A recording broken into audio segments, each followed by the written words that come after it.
Hey, what's up, Manna U? My name's Nick. Welcome to this week's Manna U Moment. This is part 2 of a series about biblical hope. And last week we talked about expectation. And we introduced this word, this Hebrew word, kavah, which means the feeling of expectation as you wait for something to happen.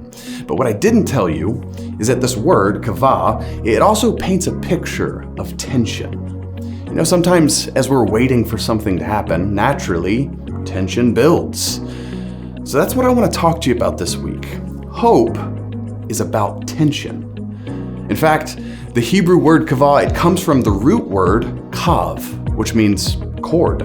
It's like the tension of stretching a cord, or in this case a rubber band, stretching a cord to its breaking point and waiting for it to snap.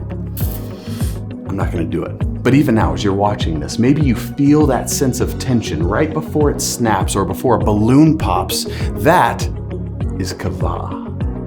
What does tension have to do with hope? Well, have you ever experienced tension as you wait for something that you've hoped for?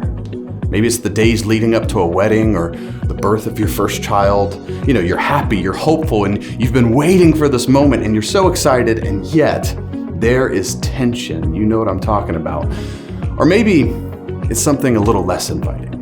You know, maybe it's that job that it fell through, but the bills continue to pile up. Or maybe it's the diagnosis that came back not the way you wanted. And now you find yourself in the midst of this tension, just waiting and hoping that God will make a way. Believe it or not, all of this tension, the good and the bad, it's a key element of hope. Here's what Psalm 27:14 says.